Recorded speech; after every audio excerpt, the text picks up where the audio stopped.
तकलीफों में, परेशानियों में। ये भवन बनना कोई आसान काम नहीं है।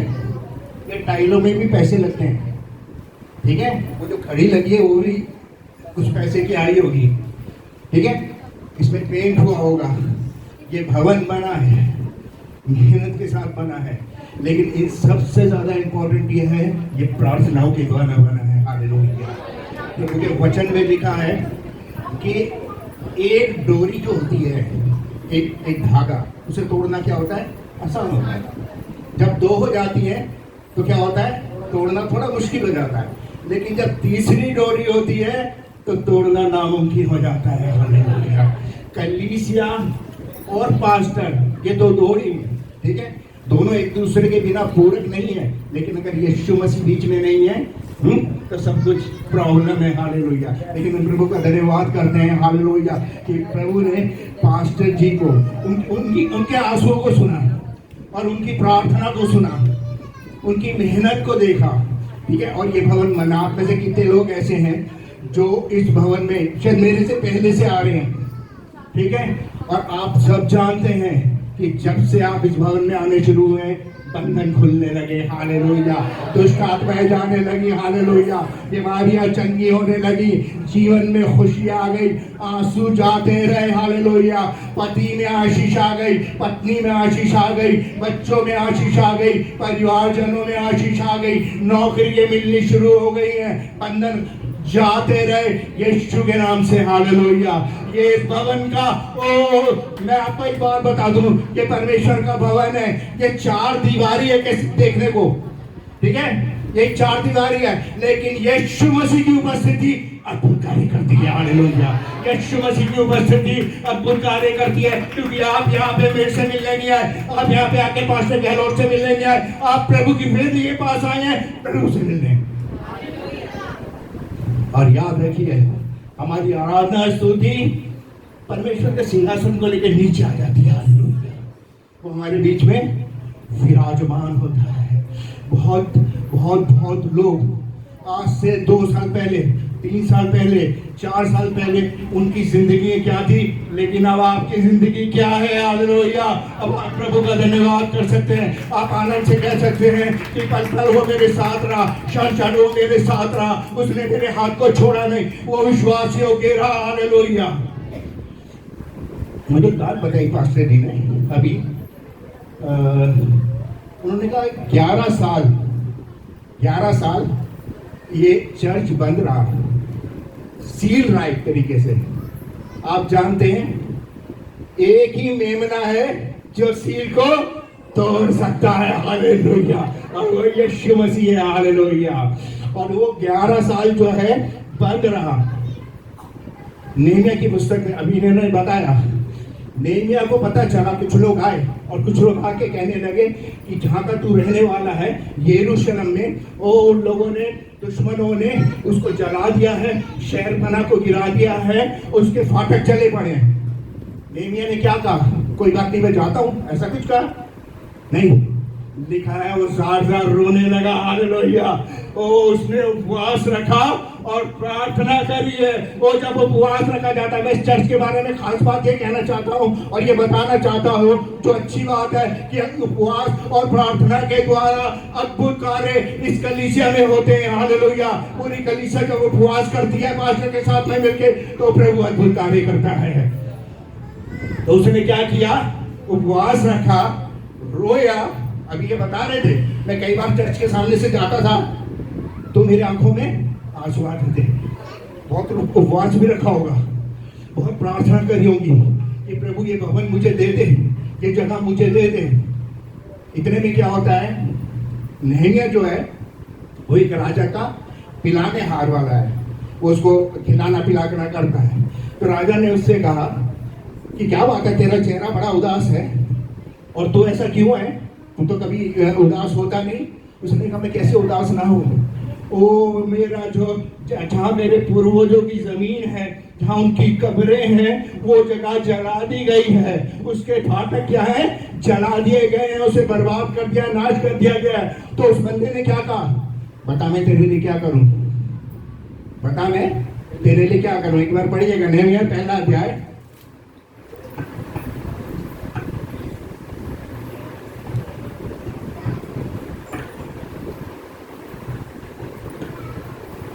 पहले 11 पढ़िएगा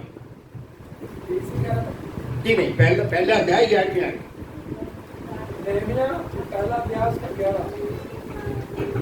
हे प्रभु, विनती ये है, अब वो प्रार्थना कर रहा है, विनती ये है कि तू अपने दास की प्रार्थना पर, तू अपने दास की प्रार्थना पर और अपने उन दासों की प्रार्थना पर, हाँ जो तेरे नाम का भय मानना चाहते हैं, हाँ कान लगा और आज अपने दास का काम सफल कर, मेरे सफल कर, और उस पुरुष को उस पर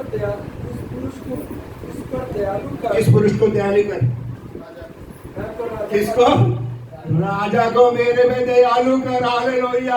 और रब राजा ने पूछा कि तू क्या चाहता है मैं तेरे लिए करूं, तू मुझे बता। उसने कहा मुझे कुछ खत दे दे, हाँ कुछ लेटर दे दे, ताकि जब मैं जाऊं कोई मुझे रोके ना। उसने कहा तू तो सिर्फ इतनी सी बात मांगता है, और मैं तुझे पेड़ देता हूँ, मैं तुझे वो चीजें देता हूँ जिससे तू उसका निर्माण करेगा, हालेलुया।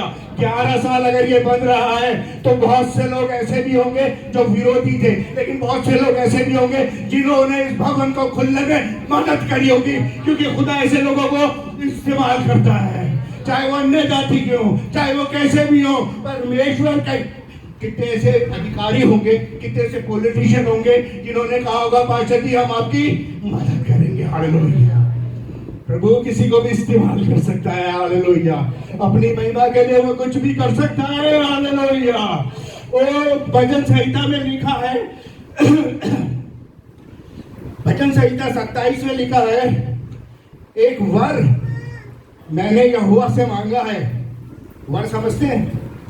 ठीक है, पहले जमाने में राजा वो ऋषि मुनि या पता नहीं लोग होते थे, वो कहते थे मैं तेरे से बड़ा खुश हूं भाई, तू वर मांग, तो वरदान मांगते थे।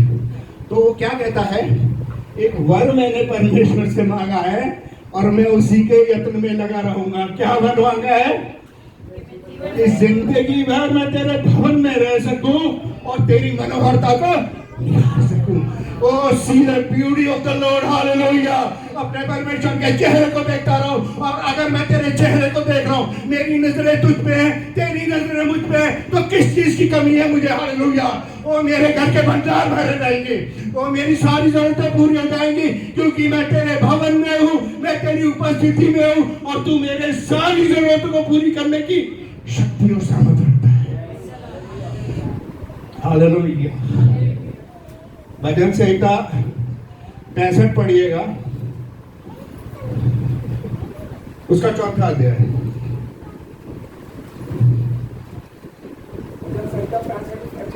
धन्य है जिसको तू चुनकर अपने समीप आने देता है। आप गौर कीजिएगा, क्या ही धन्य है, blessed, the man is blessed, जिसको तू चुनकर कहाँ आने देता है, अपने समीप आने देता है। आप लोग कौन है? धन्य लोग हैं, हालेलुया, जिन्हें चुनकर उसने अपने भवन में आने दिया है, जिनकी परेशानी को दूर किया है, जिनके दुखों को दूर किया है, और जिनकी टेंशनों को दूर किया है, आंसुओं को पोंछा है, और लिखा है क्या ही धन्य है ये व्यक्ति जिसे तू चुनकर अपने पास आने देता है। आगे वह तेरे आंगनों में वास करें। वो क्या करेंगे? हालेलुया। किसी ने मुझसे कहा, भजन का लिखने वाला कहता है, किसी ने मुझसे कहा आओ हम परमेश्वर के भवन में चले, तो क्या हुआ? पेंशन आ गई मुझे। मैंने क्या कह दिया, भाई मेरे घर में रिश्तेदार आए हैं, मुझे ड्यूटी जाना है, मेरे घर में काम है, भाई रिश्तेदार आए तो उन्हें भी लेकर आ जाओ। ओ मैं आनंदित हुआ जब किसी ने मुझसे कहा आओ हम परमेश्वर के घर में चले, हालेलुया। आगे क्या लिखा है ब्रदर? हम तेरे भवन के आधार तेरे पवित्र मंदिर के उत्तम पदार्थों से तृप्त होंगे। कैसे पदार्थों से? उत्तम पदार्थ। क्या बन रहा है मास्टर जी? उत्तम पदार्थ बन रहा है, हालेलुया। उत्तम पदार्थ से तृप्त होंगे, हालेलुया। उनका परमेश्वर के भवन में आते हैं, धन्य जिसे तू चुनकर अपने समीप आने देता है, हालेलुया। वो तेरे भवन में रहने पाएंगे और तेरे उत्तम, जब उत्तम की बात होती है ना, या परमेश्वर ये नहीं कह रहा कि मैं तुम्हें सेकेंड हैंड चीजें दूंगा, ऐसा कह रहा है कि मैं सेकेंड हैंड ये दूंगा, सेकेंड हैंड वो दूंगा, सेकेंड हैंड ये दूंगा, उत्तम चीजें दूंगा। हालेलुया, उत्तम चीजें दूंगा, क्योंकि मैं तुम्हारे बीच में उपस्थित हूँ। हालेलुया, ओ मैं तुम्हारा राजा, मैं तुम्हारा प्रभु हूँ, मैं राजाओं का राजा हूँ। हालेलुया, और जब हम उसके सिंहासन पे आते हैं, जब हम उसकी उपस्थिति में आते हैं, हालेलुया, और भजन का लिखने वाला कहता है भजन संहिता 84 में, ओ तेरे भवन की अभिलाषा करते करते मेरा मन क्या हो गया, मूर्छित हो गया। कैसे? अभिलाषा, ओ काश मैं जा पाऊं। आप में से कितने ऐसे लोग होते हैं जो सैटरडे से या फ्राइडे से आपके दिमाग में चलता है चल जाना है, ठीक है। एक बार कहीं जाना था, बच्चों ने कहा कि भाई घूमने जाना है, तो एक हफ्ते पहले प्रोग्राम बन गया है। कितनों का मन परमेश्वर के भवन की अभिलाषा करके मूर्छित हो जाता है। हालेलुया, मुझे उसके भवन में जाना है, मुझे उसके उपस्थिति में जाना है, ओ मेरे को उससे प्रार्थना करनी है, मुझे उसके सामने अपनी विनती रखनी है, और जो कुछ उसने अब तक मेरे साथ किया उसके लिए मुझे उसका धन्यवाद करना है। ये सबसे बड़ी बात है। हालेलुया, तो मांगते रहिए, मांगते रहिए, कभी धन्यवाद भी कर दीजिए उसका। उसमें क्या जाता है? Thank you Jesus, hallelujah, thank you Jesus for this life, hallelujah, thank you Jesus for the, ये इन सांसों के लिए, इन धड़कनों के लिए, इस जिंदगी के लिए, ये खून जो रगों में बह रहा है और ये जो दिल धड़क रहा है, इसके लिए मैं तेरा धन्यवाद करता हूँ। है ना? क्या लिखा है 84 भजन संहिता में? 5 आयत में देखिएगा। क्या ही धन्य है मनुष्य जो तुझसे शक्ति पाता है, हाँ, और वे जिसको सैक्लोन की सड़क स्थिर है, आगे वे रोने की तराइयों में जाते हुए उसको सोतों का स्थान बनाते हैं। फिर बरसात की अगली वृष्टि उसमें आशीष ही आशीष उपस्थित है। ओ हालेलुया, क्या है धन्य है वे जो तुझसे शक्ति पाता है, क्योंकि उसे सिय्योन की सड़क जानते हैं किसे कहते हैं? परमेश्वर का रास्ता। हालेलुया, जो स्वर्ग तक जाता है, जो सिय्योन तक जाता है, उसको उसकी सुधि रहती है। ओ वो रोने की तराई से भी जाएगा, ऐसा नहीं है। अगर आपसे कोई कहता है भैया आपने उद्धार पा लिया, आपने बैप्टिज्म ले लिया, तो अब एवरीथिंग इज हंकी डोरी, सब कुछ सही हो जाएगा। बैप्टिज्म लेना और उद्धार पाना या बैप्टिज्म लेना पासपोर्ट नहीं है, वीजा नहीं है, अब जिंदगी शुरू हुई है। हालेलुया, अब जिंदगी शुरू हुई है। वो कहता है शैतान के खेमों में रहने से खुदा के घर का दरबान होना अच्छा है। वो उसकी ड्यूटी पे 1000 दिन से अच्छा है एक दिन मेरे परमेश्वर की उपस्थिति में ठहरा।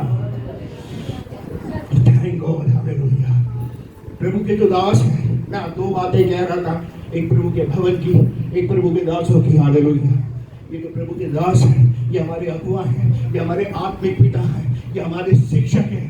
वो ये हमें रास्ता बताते हैं। हालेलुया, ये हमें वचन पढ़ाते हैं, ये हमें वचन सिखाते हैं, ये हमारे लिए प्रार्थना करते हैं। कोई पास्टर जिसका फोन लगा रहे हैं आपकी सीबी पर और नॉट रीचेबल आ रहा है या स्विच ऑफ आ रहा है, वो पास्टर बनने लायक नहीं है, क्योंकि यीशु मसीह कभी नहीं सोता। यीशु मसीह कभी नहीं सोचता। ये कोई मंदिर मस्जिद का दरवाजा नहीं है जिस पे ताला लग जाए कि भगवान से मिलने का समय है सुबह 10 बजे से लेकर 5 बजे तक। वो खुदा से मिलने का वक्त कभी भी है, किसी भी वक्त है, और कभी भी आप मिल सकते हैं। हालेलुया, क्योंकि भजन संहिता 121 में लिखा है इज़राइल का मुहाफिज ना ऊँगता है। हालेलुया, कितना महान परमेश्वर है कि जब आंसू आ रहे हो, जब दुख हो, जब तकलीफ हो, जब टेंशन चल पे मर, हम अपने प्रभु के पास कभी भी जा सकते हैं। और ये हाल आपके पास पास्टर का है। अगर ये सोते हैं और इनका फोन, मेरी बात होती है, वो कहते हैं ब्रदर कभी 2 बजे आता है, कभी 3 बजे आता है, ये एक अच्छे पास्टर की निशानी है। ठीक है, मैं एक बात बताता हूँ। निर्गमन की पुस्तक उसके 17वें अध्याय में लिखा है कि इजराइलियों को मूसा ने कहा कि जा इजराइल अमालेकियों से लड़ाई कर। ठीक है, अब ये बड़ी इंटरेस्टिंग बात है। वो जाता है, लड़ाई करता है, वो खुद नहीं लड़ता, वो यहाँ छू कर फेंक देता है और खुद जाके किनारे पे बैठ जाता है। ठीक है, किनारे पे बैठ जाता है। अब ये युद्ध चलता है और युद्ध चल रहा है। मूसा जैसे ही हाथ उठाता है, ठीक है, मूसा जैसे ही हाथ उठाता है, इजरायली लोग जीतने लगते हैं।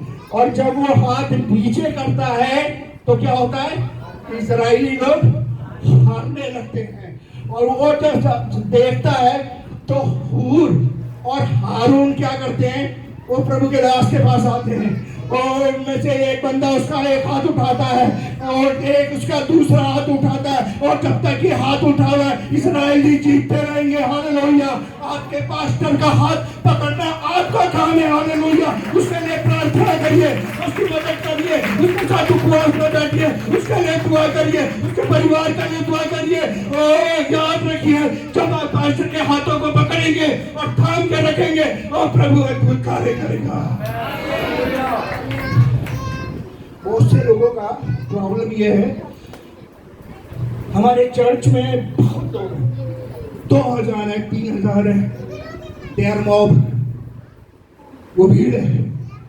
ठीक है, खुदा को भीड़ नहीं चाहिए, खुदा को जिंदा लोग चाहिए। हालेलुया। वो लोग चाहिए। मैंने आपको कितनी बार बोला, मैं जब कलीसिया में इसमें प्रीच करता हूँ तो इसमें से कोई व्यक्ति ऐसे करके मुझे देखता हूँ, सबको वचन आता है। ऐसे लोग चाहिए हालेलुया खुदा को, जिन्हें मालूम है कि परमेश्वर कौन है। हालेलुया। परमेश्वर को भीड़ की जरूरत नहीं है। आपका प्रभु, ये प्रभु का दास है। ठीक है, आपके लिए मेहनत करते हैं, मशक्कत करते हैं, आपके घरों में जाते हैं। आप कभी भी आ सकते हैं, कभी भी इन्हें फोन कर सकते हैं, कभी भी अपनी परेशानी, अपने दुख, अपनी तकलीफ इनको बता सकते हैं। हालेलुया। आपको इनके हाथों को मजबूती से थामना है। हालेलुया। बिना पास्टर के चर्च कुछ नहीं है और बिना चर्च के पास्टर भी कुछ नहीं है। ठीक है, दोनों एक दूसरे के पूरक है और सबसे बड़ा पूरक यीशु मसीह है। हालेलुया। उन दोनों का पूरक यीशु मसीह है। हालेलुया। प्रभु अपने दासों को शक्ति सामर्थ देता है, उनकी प्रार्थना में शक्ति और सामर्थ देता है, जिससे बंधन खुलते हैं, जिससे लोग आजाद होते हैं, जिससे आपकी बीमारियां जाती हैं, जिससे पैसे की तंगी चली जाती है। हालेलुया। प्रभु का धन्यवाद हो कि प्रभु ने आपको ऐसा दास दिया है। चर्च की बात मैं बताता हूँ, मेरे साथ निकालिए मत्ती की इंजील,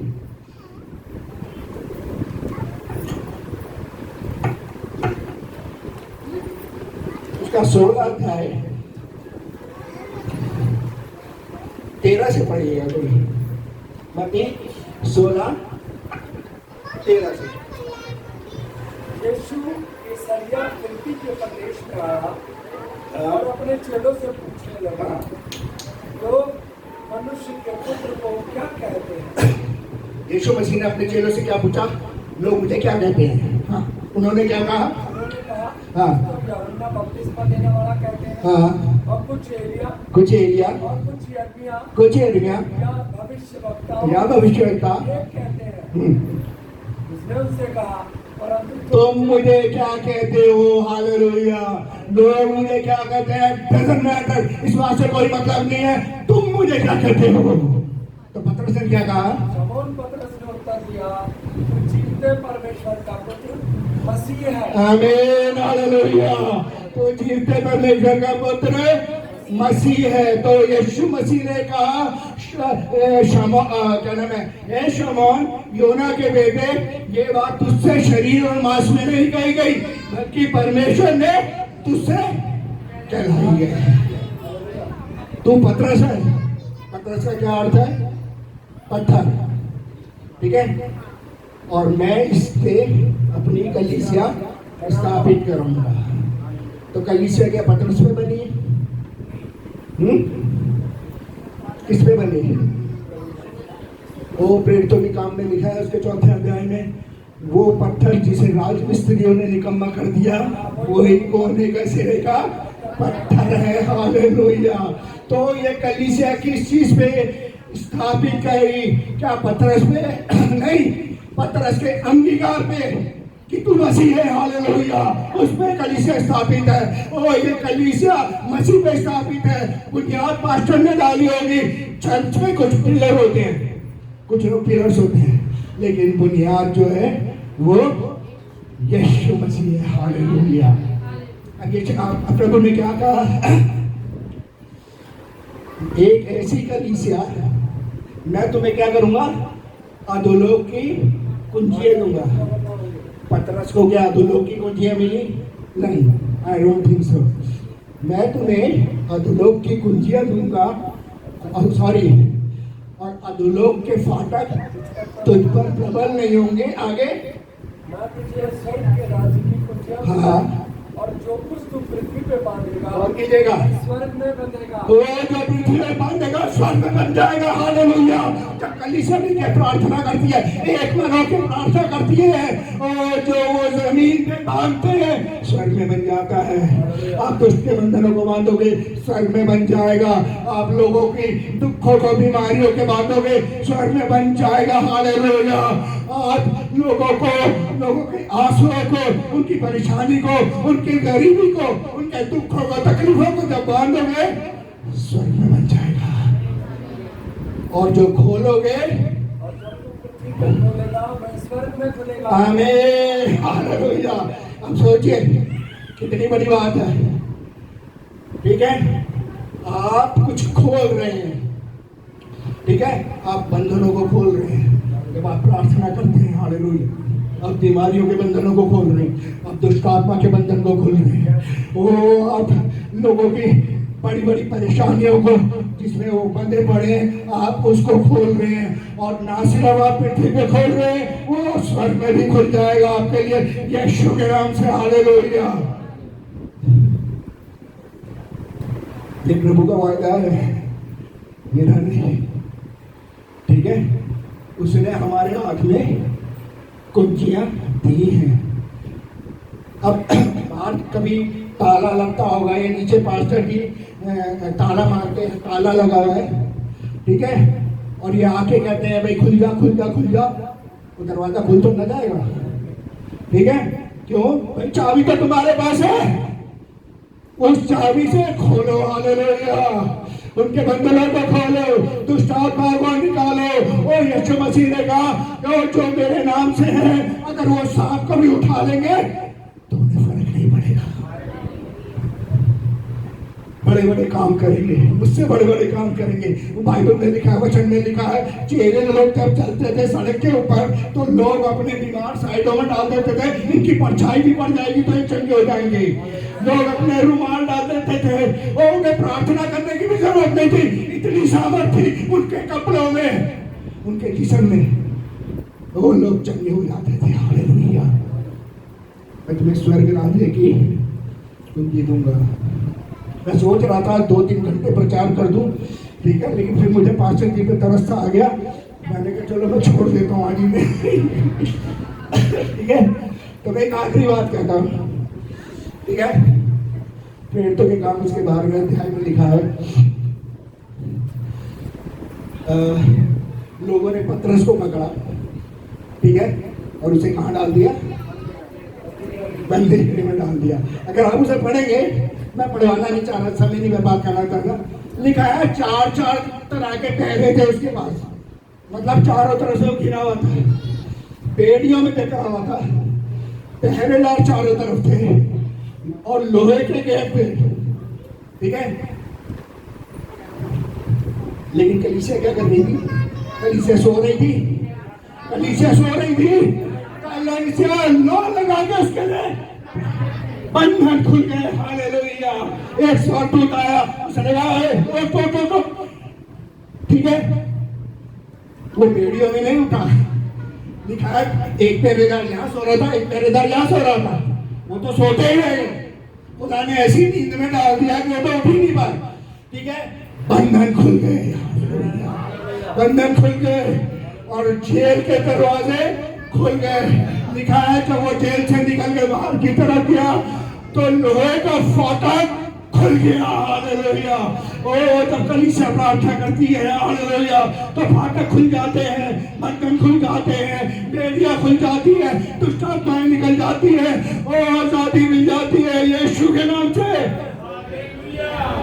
There is victory in the name of Jesus. Hallelujah. हमारा प्रभु विजेता है और उसके लोग भी विजेता है। हालेलुया। हारने डरने की जरूरत नहीं है, ठीक है। उसने कहा तुम्हारा मन व्याकुल ना हो, मुझ पे विश्वास रखते हो, हमेशा भी रखो, ठीक है। ये कलीसिया है, ये प्रभु की धुन है। हालेलुया। आप में से कितने हैं जिनके पास बच्चे हैं, बड़े भी हो रहे होंगे, ठीक है। एक टाइम आएगा शादी का, आजकल लव मैरिज होती है लेकिन लव मैरिज भी आंख बंद करके नहीं होती भाई, वो भी देखा दाखी के बाद होती है, ठीक है। मैं अपने बच्चे का रिश्ता लेने जाता हूँ, मैं देखता हूँ लड़का कैसा है, लड़की कैसी है, कितनी पढ़ी लिखी है या कितना पढ़ा लिखा है, नौकरी क्या है, क्या संस्कार है, ठीक है। ये दुल्हन है कलीसिया। हालेलुया। प्रभु के दुल्हन है। लिखा है वो एक ऐसी कलीसिया लेने आ रहा है जो बेदाग और बेछलनी हो। हालेलुया। और एक दिन जब वो आएगा, याद रखिए यही कलीसिया जो है बादलों पर उठाई जाएगी। हालेलुया। हम सिंहासन के सामने जाएंगे। हालेलुया। अपने राजा के चेहरे को देखेंगे, अपने दूल्हे के चेहरे को देखेंगे और उसको देखकर हम धन्यवाद करेंगे क्योंकि वही हमारा सूरज, वही हमारा चांद है। तो अपने वचन के पढ़े आशीष दे। God bless you. पाचा जी हैप्पी एनिवर्सरी एक बार बहुत से